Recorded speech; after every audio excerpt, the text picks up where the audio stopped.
बिस्मिल्लाहिर्रहमानिर्रहीम, अस्सलाम वालेकुम। आज हमारा स्टैटिस्टिक्स का तीसरा लेक्चर है और आज का हमारा टॉपिक है डेफिनेशंस।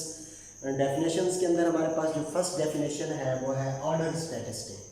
देखिए, ऑर्डर स्टैटिस्टिक जो होता है उसमें हम डाटा को अरेंज करते हैं अकॉर्डिंग टू असेंडिंग और डिसेंडिंग ऑर्डर और according to magnitude.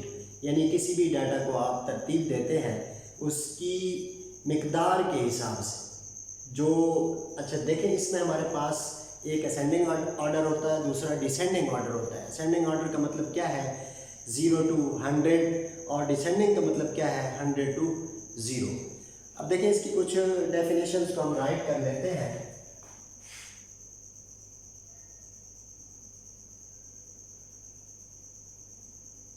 Order statistic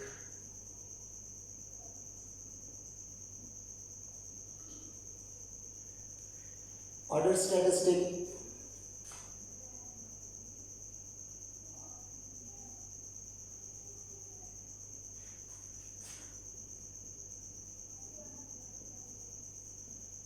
the order statistic is the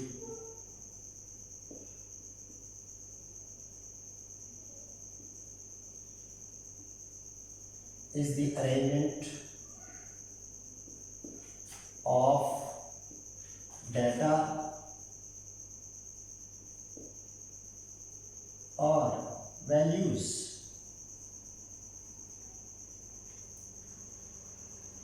according to their magnitudes।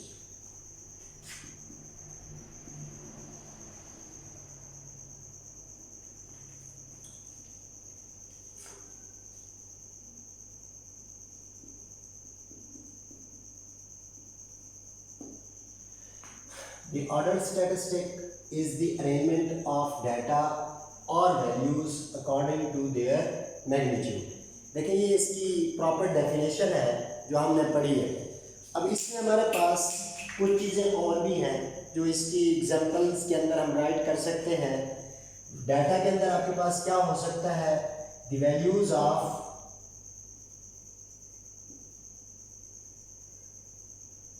और वह 1, वह 2, वह 3 अप टू स्वान वह n। देखिए, अगर हम इनको ऑर्डर स्टैटिस्टिक के अंदर राइट करते हैं तो फिर हमारे पास ये वैल्यूज थोड़ी सी डिफरेंट स्टाइल में राइट की जाती हैं। ये हमारे पास order 1, order 2, order 3 up to स्वान बाय n। स्मॉल पैरेंथेसिस के अंदर हम इन्हें राइट करते हैं। जब ये पैरेंथेसिस के अंदर राइट की होती है इसका मतलब क्या है, डाटा अरेंज्ड फॉर्म में है। अच्छा देखिए, हमारे पास जो सबसे स्मॉलेस्ट वैल्यू होती है हम उसे मिनिमम ऑर्डर कहते हैं। जैसा कि आपके पास y1 is the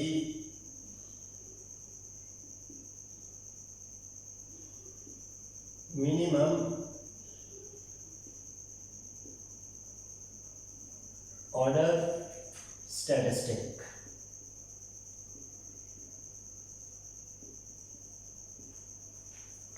और yn is the maximum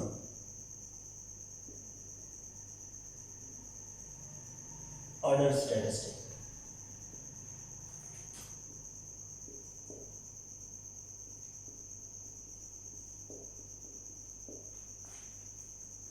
देखिए, ये तो जनरल हमारे पास इसके फार्मूलाज के हिसाब से हमने वैल्यूज़ राइट की हैं। अगर मैं इसकी एग्जांपल देना चाहूँ प्रैक्टिकल लाइफ से या सिंपलेस्ट वे में कि स्टूडेंट्स को कैसे आपने अंडरस्टैंडिंग देनी है कि ऑर्डर स्टैटिस्टिक क्या होता है, तो फिर मैं आपको इसकी एग्जांपल राइट करके दे देता हूँ। देखिए, हमारे पास चार एक वैल्यूज़ हैं 2, 4, 8, 3, 5, 12, 16। ये जो हमारे पास वैल्यूज़ हैं ये अरेंज फॉर्म में नहीं है। देखें 2, 4, 8, 3, 5, 12 एंड 16। तो अगर मैं इसे ऑर्डर स्टैटिस्टिक की फॉर्म में राइट करना चाहता हूँ तो आप जो है ना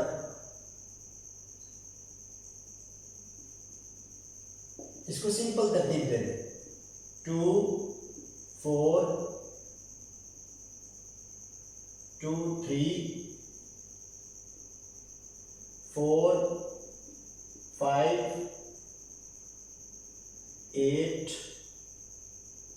12 एंड 16। तो देखिए ये ऑर्डर स्टैटिस्टिक के अंदर वैल्यूज़ को राइट कर दिया गया है। तो इस पूरी डेफिनेशन का मतलब भी यही है कि वैल्यूज़ को अरेंजमेंट की फॉर्म में राइट करना है। ठीक है, नेक्स्ट जो हमारे पास डेफिनेशन है वो है मॉडल।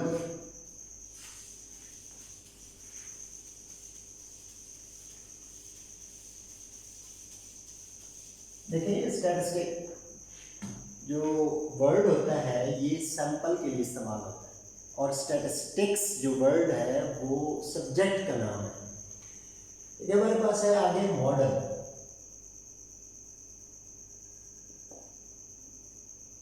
मॉडल की डेफिनेशन राइट करने से पहले मैं आपको बता दूं मॉडल हमारे पास दो किस्म के होते हैं। एक मैथमेटिकल मॉडल होता है, एक स्टैटिस्टिकल मॉडल होता है। तो मैथमेटिकल में थोड़ा सा डिफरेंस होता है। इन मैथमेटिकल मॉडल अगर हम इसकी प्रैक्टिकल एग्जांपल लेते हैं कि मैथमेटिक्स ये कहती है कि input is equal to output. जितना आप इनपुट देते हैं उतना ही आपको आउटपुट मिलता है। लेकिन स्टैटिस्टिक्स इस चीज़ को नहीं मानती। स्टैटिस्टिक्स ये कहती है कि input is equal to output plus residual term, यानी आपके पास कुछ एरर भी होता है। कभी भी किसी भी मशीन की एफिशिएंसी 100% नहीं होती। आप जितना भी आप उसको एफिशिएंट कर लें फिर भी वो इनपुट आउटपुट की इक्वल नहीं देगी।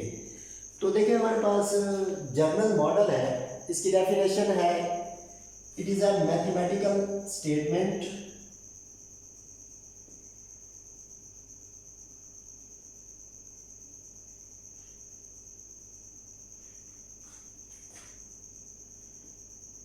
it is a mathematical statement। Model क्या होता है? मैथमेटिकल स्टेटमेंट होता है used in studying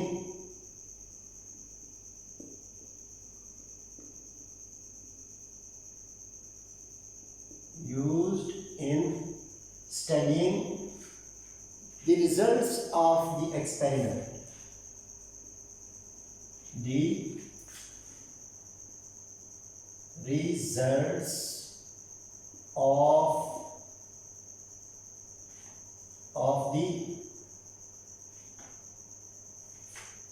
an experiment भी राइट कर सकते हैं।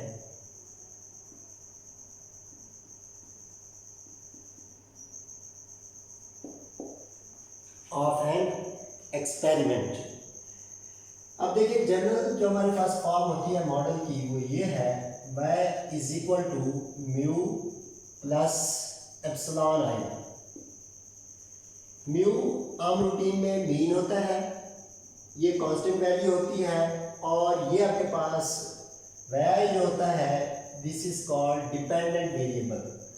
और एप्सिलॉन जो होता है ये हमारे पास रेजिडुअल टर्म है या एरर टर्म है और ये रैंडम वेरिएबल होता है। अच्छा, इसके बाद हमारे पास अगर हम म्यू की वैल्यू या एप्सिलॉन की वैल्यू निकालना चाहते हैं तो आपके पास क्या आएगा आंसर? म्यू माइनस वाई आई। अब ये जो टर्म है एरर टर्म है। इसका मतलब ये है कि ये एरर होता क्या है? देखिए एरर का मतलब होता है the difference between estimated and original values, यानी आपका जो अंदाज़ा है और जो आपकी ओरिजिनल कॉस्ट है उसमें जो फ़र्क होता है वो आपका एरर होता है या रेजिडुअल होता है। देखिए मैं आपको इसकी एक एग्जांपल दे देता हूँ। आपने अगर कोई घर बनवाना है तो आप किसी मैसन के पास जाते हैं, आप उससे कहते हैं जी मुझे एस्टीमेट दे दें, मैंने अपना घर बनवाना है, कितने तक मेरा एक कमरा बन जाएगा। वो आपको कहता है जी आपका 1 लाख के अंदर एक कमरा तैयार हो जाएगा। तो आप फिर दूसरे मैसन के पास जाते हैं, वो कहते हैं जी 90,000 में बन जाएगा। तो आप कहते हैं नहीं जी, इन दोनों की जो स्टेटमेंट है वो डिफरेंट है, मैं ऐसा क्यों ना करूं कि मैं ये घर खुद ही बनवा लूं। जब आप खुद बनवाते हैं तो आपके घर के ऊपर जो कॉस्ट है वो आती है 1,10,000। तो इसका मतलब क्या हुआ कि वो जो मिस्त्री थे, जो मैसन थे, उनको इतना ज़्यादा इम्प्रूव करने की ज़रूरत है। एक का जो डिफरेंस है वो 10,000 का है, दूसरे का क्या है 20,000 का है। तो ये जो डिफरेंस है ओरिजिनल कॉस्ट में और जो उन्होंने एस्टीमेट बताया था, ये आपके पास एरर होता है, या रेजिडुअल टर्म हम इसे कह सकते हैं। ठीक है, नेक्स्ट जो हमारे पास मैथमेटिकल मॉडल होता है। देखें ये जो मॉडल है ये स्टैटिस्टिकल मॉडल है, हम इस मॉडल को स्टैटिस्टिकल मॉडल भी कहते हैं, स्टैटिस्टिकल मॉडल। अब फर्क क्या होता है, स्टैटिस्टिकल मॉडल के अंदर एप्सिलॉन इन्वॉल्व होता है, और जो मैथमेटिकल मॉडल होता है, अब मैथमेटिकल मॉडल में यहां पर राइट कर दूं,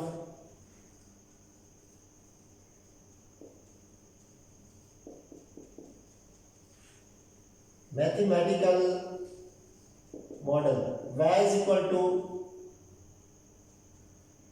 a प्लस बी एक्स।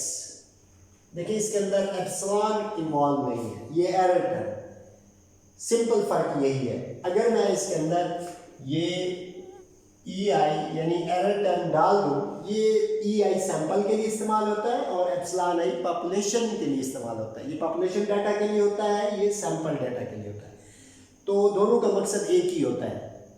तो अगर मैं इसके अंदर एप्सिलॉन डाल देता हूं तो ये स्टैटिस्टिकल मॉडल बन जाता है।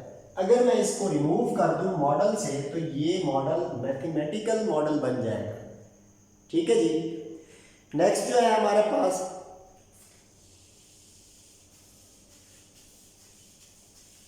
कोई अगर प्रॉब्लम हो स्टूडेंट्स को तो आप मुझे कमेंट में बता सकते हैं, तो मैं इसे दोबारा भी रिपीट कर सकता हूँ। देखिए हमारे पास नेक्स्ट है रैंडम एरर।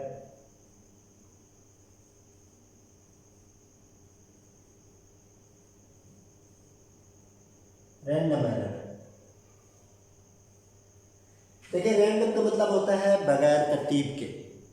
अब रैंडम के अंदर कौन कौन सी चीज़ें आती हैं, जैसा कि आप लोग लॉटरी ड्रॉ करते हो, ये भी रैंडम होता है, जिसके रिजल्ट्स के बारे में आप पहले से नहीं जानते होते। जैसा कि हज की कुरंदाजी होती है, उसके बारे में भी हम नहीं जानते कि किसका नाम आने वाला है, किसका नहीं आने वाला। तो ये रैंडम के बारे में मैं पूरा आपको लेक्चर दूंगा और बताऊंगा कि इस्लाम के पॉइंट ऑफ व्यू से ये रैंडम कैसा है, क्या ये जायज़ भी है या नाजायज़ है। तो अभी बता रहा हूँ कि ये जायज़ है और ये इसका पूरा एक बैकग्राउंड है आप सल्लल्लाहु अलैहि वसल्लम से भी पहले के दौर से। अच्छा देखिए हमारे पास जो रैंडम एरर है जो अभी मैंने राइट किया था, ये वही है एप्सिलॉन जिसे हम कहते हैं, ये एप्सिलॉन आई, और ये रैंडम एरर है। इसी के हम जो है ना डेफिनेशन राइट करते हैं। Random error is the chance variation,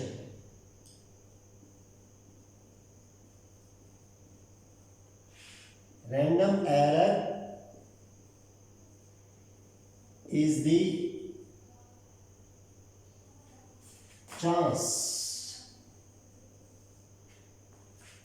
chance variation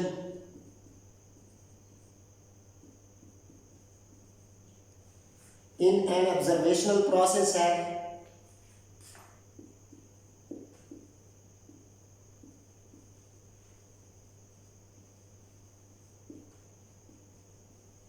in an observational process।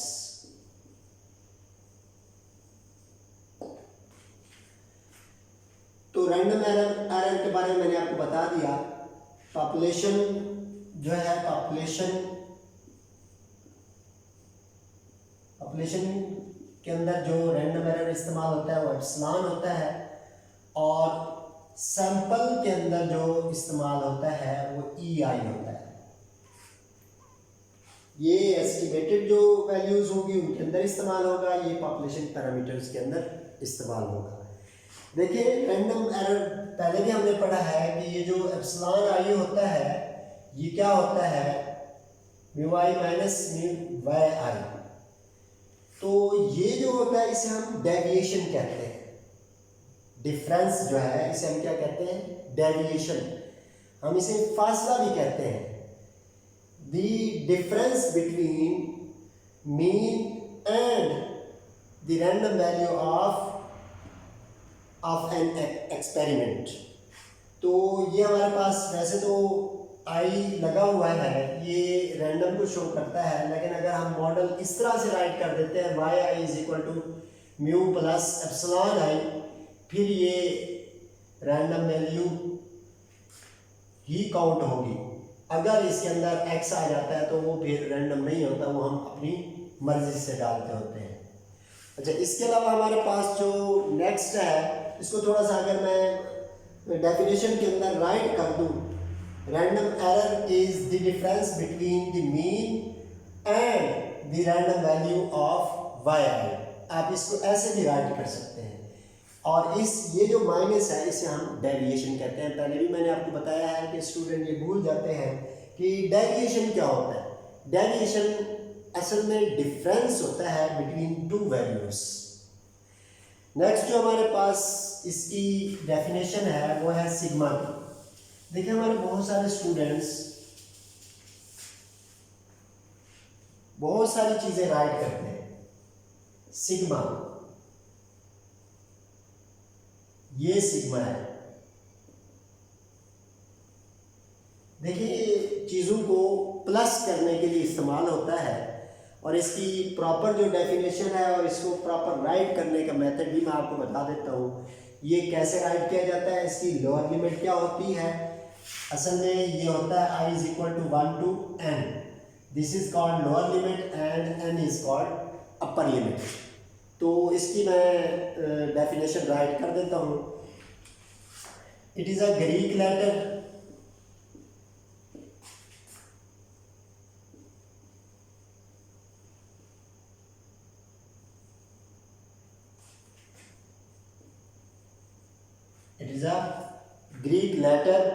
and as a short notation.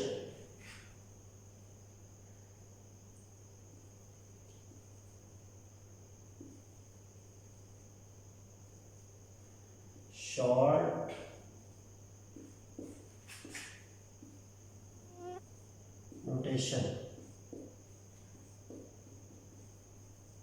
notation, shorthand notation है।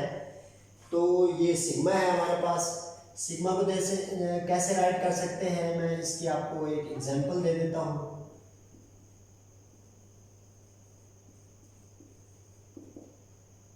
Sigma i is equal to 1 to 5 into y i. देखिए हमने इसे कैसे expand करना है। इसका मतलब क्या है, ये जो वाई आई है इसके अंदर लोअर वैल्यू 1 से शुरू होगी और 5 तक जाएगी। Y 1 plus Y 2 plus Y 3 plus Y 4 plus Y 5। तो इस तरह से यानी हम ये एक शॉर्टेस्ट फॉर्म में राइट किया हुआ है, यानी 5 वैल्यूज़ को हमने ऐड करके इकट्ठे राइट किया है। देखिए अगर मैं इनकी वैल्यूज़ असाइन कर दूँ, Y 1 is equal to 2, Y 2 is equal to 3 and y3 is equal to 1 and y4 is equal to again 4 and y5 is equal to 6। तो देखिए कैसे मैं इनको राइट कर सकता हूँ। y1 की जगह पे आप 2 को पुट कर दे, प्लस y2 की जगह पे 3 को, प्लस y3 की जगह पे 1 को, प्लस y4 की जगह पे 4 को, और y5 की जगह पे 6 को। तो हमारे पास क्या आएगा, 6 प्लस 4 10 और ये 16 बन जाता है। तो आपके पास आंसर क्या आ जाएगा, 16। तो ये सिग्मा की फॉर्म में है, यानी ये ऐड किया हुआ है, वेरिएबल के साथ सिग्मा लगाते हैं अगर वेरिएबल ना हो, यहाँ मैं ये राइट कर सकता हूँ i is equal to 1 to 5 and yi इसकी वैल्यूज़ आपके पास क्या है, ये 16 है। अच्छा, इसके अलावा ये फ्रैक्शन के अंदर भी हो सकता है, फ्रैक्शन को भी आप ऐड कर सकते हैं। वैल्यूज़ जिस फॉर्म में भी हो, आप इसको यूज़ करके आप एडिशन करते हैं।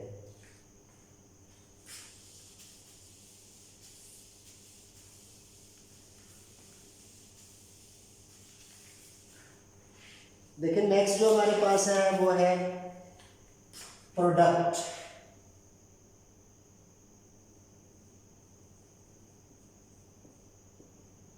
जिसे आप पाई कहते हैं, ये भी एक शॉर्ट हैंड नोटेशन है।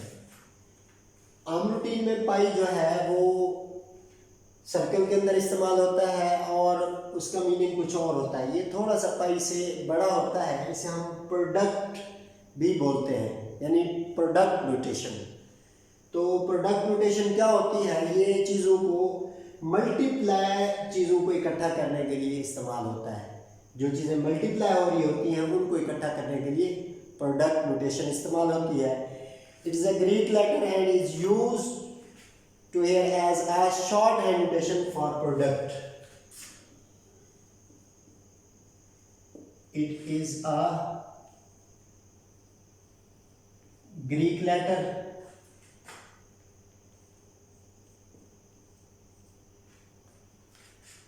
and it is used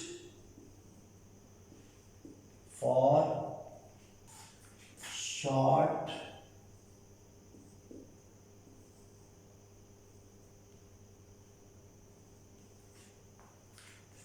notation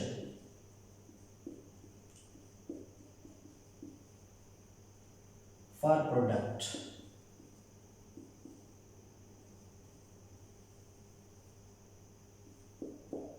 ये आपके पास देखिए, इसकी भी मैं आपको एग्जांपल दे देता हूँ। Product i is equal to 1 to 4 y i। अब देखिए इसका क्या मतलब है, y1 multiplied by y2 multiplied by y3 multiplied by y4। देखिए सिग्मा के अंदर हमने चीज़ों को ऐड किया था, लेकिन प्रोडक्ट नोटेशन के अंदर हमने चीज़ों को मल्टीप्लाई किया। लेकिन ये मल्टीप्लाई की हुई चीज़ों को इकट्ठे करता है, यानी उनको कंडेंस कर देता है। देखिए इसकी एग्जांपल भी मैं आपको दे देता हूँ, जैसा कि 2 मल्टीप्लाइड 1 मल्टीप्लाइड 3 मल्टीप्लाइड 4। तो 4 3 ज़ा 12, 12 1 ज़ा 12, 12 2 ज़ा 24। तो ये आपके पास है yi पाई 1 to 4 की वैल्यू।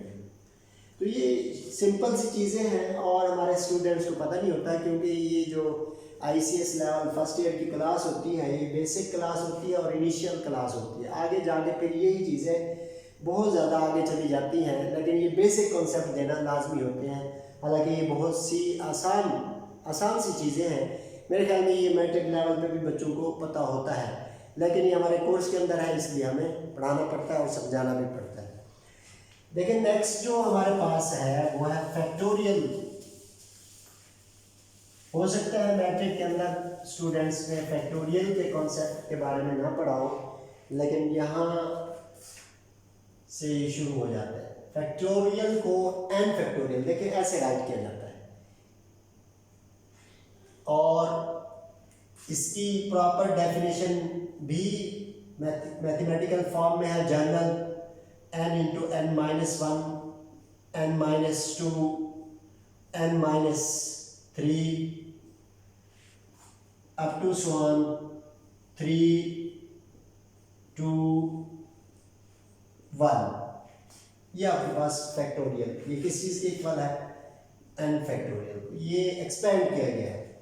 इसका मतलब क्या है, सिंपल वे में मैं आपको बता सकता हूँ कि फैक्टोरियल का मतलब ये होता है कि जिस वैल्यू का आप फैक्टोरियल ले रहे हैं उससे पीछे वाली तमाम वैल्यूज़ मल्टीप्लाई होके उसके अंदर शामिल होती हैं, तमाम वैल्यूज़। देखिए अब मैं आपको एक एग्जांपल दे देता हूँ। फर्स्ट कि आपके पास क्या है 5 फैक्टोरियल, इसका मतलब ये हुआ 5 जहाँ से शुरू हो रहा है मल्टीप्लाइड 4 मल्टीप्लाइड 3 मल्टीप्लाइड 2 मल्टीप्लाइड 1, 0 नहीं होता। तो देखिए ये सारी चीज़ें इसके अंदर शामिल हैं। इसको आप ऐसे भी राइट कर सकते हैं 5 फैक्टोरियल को is equal to 5 multiplied 4 factorial, कहीं भी आप इसे स्टॉप कर सकते हैं। देखिए 5 फैक्टोरियल को आप 4 मल्टीप्लाइड 3 फैक्टोरियल पे भी स्टॉप कर सकते हैं, जहां आपका दिल करे। इसका भी वही मतलब है कि 4 से नीचे वाले तमाम वैल्यूज इसके अंदर शामिल हैं। इसका मतलब ये 3 से नीचे वाली तमाम वैल्यूज इसके अंदर शामिल हैं।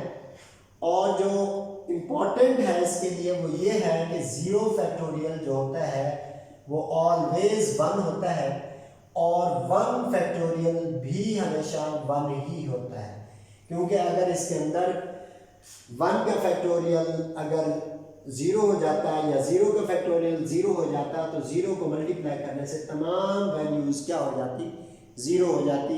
इसलिए 0 का फैक्टोरियल हमेशा 1 होता है और 1 का फैक्टोरियल भी हमारे पास 1 ही होता है। तो देखिए आज हमारे पास ये चंद डेफिनेशंस थी। मैं कम इसलिए पढ़ाता हूँ ताकि स्टूडेंट्स साथ साथ करते रहें। आजकल तकरीबन तमाम लोग करंटीना में हैं और घर से बाहर कम ही निकलते हैं। मैं भी इसलिए लेक्चर दे रहा हूँ ताकि स्टूडेंट्स घर बैठ के इसकी तैयारी कर सकें और अपना उनका टाइम वेस्ट ना हो। देखिए अगर कोई मसाइल हो आपको स्टडी के अंदर तो आप मुझे कमेंट के अंदर राइट भी कर सकते हैं और मुझे कॉल भी कर सकते हैं, तो मैं आपको फिर दोबारा से ये लेक्चर भी समझा सकता हूँ। देखिए अगर आपको फ़ायदा हो रहा है तो फिर आप मेरे इस लेक्चर या जो वीडियो है मेरी इसको आप शेयर भी करें दोस्तों तक और इसे लाइक भी करें और इसे सब्सक्राइब करें, चैनल को सब्सक्राइब करें ताकि ये आगे बढ़ सके और मैं और इसको ज़्यादा एनर्जी के साथ बूस्ट कर सकूं। थैंक यू जी, शुक्रिया।